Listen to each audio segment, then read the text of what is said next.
వాళ్ళందరి యొక్క సమిష్టిగా విన్న తర్వాత ఇన్ని సంవత్సరాలు 4.5 సంవత్సరాలుగా అనేక మంది ప్రజలతో మమేకమైన తర్వాత ఒక మార్పు తీసుకురావాలన్న దీని ఉద్దేశం నుంచి ఈ పార్టీ అన్నది ఉద్భవించింది. మార్పు అనేది మొన్న కూడా తీసుకొస్తామని చెప్పి మార్పు రావాలని చెప్పి వైఎస్ఆర్ కాంగ్రెస్ పార్టీ కూడా అధికారంలోకి వచ్చింది. ఎంత మార్పు తీసుకొచ్చారో ఈ ఎన్నికల్లో ప్రజలు నిర్ణయిస్తారు.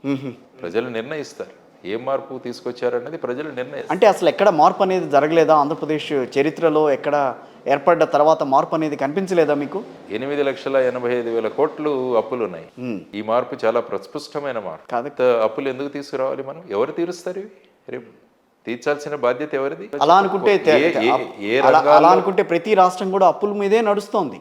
తెలంగాణ రాష్ట్రం ధనిక రాష్ట్రం అని అన్నారు, మరి తెలంగాణ రాష్ట్రం కూడా 5 లక్షల కోట్లు కేంద్ర ప్రభుత్వం తీసుకుంటే అక్కడ కూడా ఇదే లక్షల కోట్ల అప్పులో ఉంది. మరి అట్లాంటప్పుడు ఏముందండి? జస్టిఫికేషన్ కాదు కదా, వాళ్ళు చేస్తున్నారు కాబట్టి మేము చేస్తున్నాం అన్నది. మార్చండి, ధైర్యంగా ముందుకు రండి. ఇక్కడ ముందుకు వస్తే మొత్తం ప్రపంచాన్ని మార్చగలరు. ఎప్పుడు కూడా ఏదైనా మార్పు ఒక చిన్న అడుగుతోనే మొదలవుతుంది.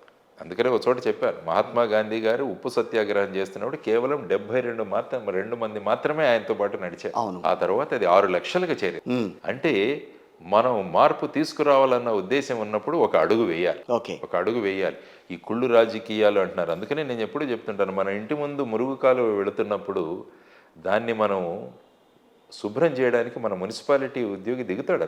అతను కూడా ఇది మురికిపోయింది నేను దిగను అని అనుకుంటే ఇంకా మురుగు ఉంటుంది, ఇంకా వాసన వస్తుంది. కాబట్టి ఎవరో ఒకరు దిగాలి. కాబట్టి మీరు అంటున్నట్టు ఈ రాజకీయాలన్నీ డబ్బు రాజకీయాలు, కుల రాజకీయాలు ఈ విధంగా ఉన్నప్పుడు మరి వాటిని అలాగే వదిలేయాలా అంటే అవసరం లేదు.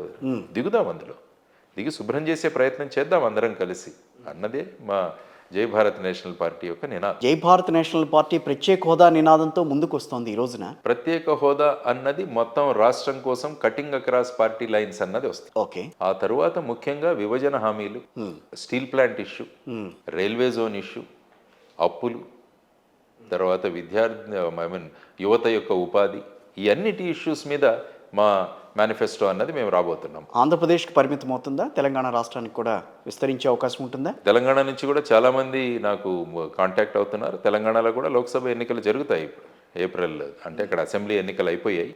కాబట్టి ఆ విధంగా ఉన్నప్పుడు ఇక్కడ కూడా ఎవరైనా ఉత్సాహకులు వచ్చి వాళ్ళు భాగస్వామ్యం అవుతామంటే మోస్ట్ వెల్కమ్. మీరు పట్టుకున్న ప్రత్యేక హోదా నినాదాన్ని కాంగ్రెస్ పార్టీ చాలా గట్టిగా తీసుకుని రాబోయే ఎన్నికల్లో పెద్ద మనుషులను పెద్ద పార్టీలో జాయిన్ చేసుకుని ముందుకు వస్తుంది. మేము సాధిస్తామని అని అంటోంది కాంగ్రెస్ పార్టీ. మరి అప్పుడు ఎందుకు ఇవ్వాలి? 2014 సంవత్సరంలో ఫిబ్రవరి 12వ తారీఖు అది బీజేపీ చేసిన తప్పు, కానీ మేము కాదు, మేము దాన్ని గురించి చెప్తాను నేను. ఫిబ్రవరిలో డాక్టర్ మన్మోహన్ సింగ్ గారు రాజ్యసభలో మనం అందరము చూస్తుండగా ఆయన చేసింది 5 సంవత్సరాలు. తర్వాత వీళ్ళు 10 సంవత్సరాలు అన్నారు. బీజేపీ మేనిఫెస్టోలో కూడా 10 సంవత్సరాలు పెట్టారు. వాళ్ళు అనడం ఏంటంటే కాంగ్రెస్ వాళ్ళు, ఈ స్పెషల్ స్టేటస్ అన్నది ఎప్పుడైతే ఈ బిల్లు ఇక్కడ పాస్ అయిందో లోక్సభలో, అప్పుడు స్పెషల్ స్టేటస్ ఇష్యూ రాలా. ప్రత్యేక హోదా ఇష్యూ రాజ్యసభలో వచ్చింది. అందువల్ల మళ్ళా ఈ బిల్లుని లోక్సభకు పంపించాల్సి వస్తుంది, ఎందుకంటే మార్పులు సూచించాం కాబట్టి. అందువల్ల మేము చేయలేదంటున్నారు. ఎందుకు చేయలేకపోయారు?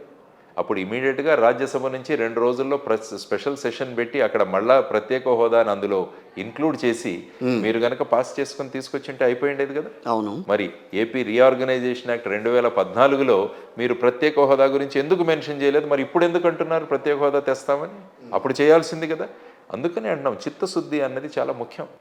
అప్పుడు చేయకుండా ఇప్పుడు మేము చేస్తాము. అంతమంది ఎమ్మెల్యేలు ఎంపీలు ఉండగా వాళ్లే సాధించలేంది, మీరు దాన్ని ఏ రకమైన నినాదం, ఏ రకంగా దాన్ని మీరు సాధిస్తారని అనుకోవాలి? జల్లికట్టు విన్నారుగా మీరు? విన్నా నేను. జల్లికట్టు ఏమైంది? సుప్రీంకోర్టు జల్లికట్టు సరి అయింది కాదన్నది. మరి సాధించుకున్నారా? ప్రజా ఉద్యమం, ప్రజలు ఉద్యమిస్తే. నాకేం ప్రజా ఉద్యమం మీ దాంట్లో ప్రజలు మీతో భాగస్వామ్యం అయినట్టుగా నాకు కనిపించట్లేదు. మీరు మీడియా కూడా మాతో సహభాగం అవుతే చేయగలం. కాబట్టి ఈ 26వ తారీఖు రిపబ్లిక్ డే రోజున ప్రజలందరినీ మేము కోరుతున్నది అంటే వీలైన మంది బ్యాడ్జీలు ధరించండి.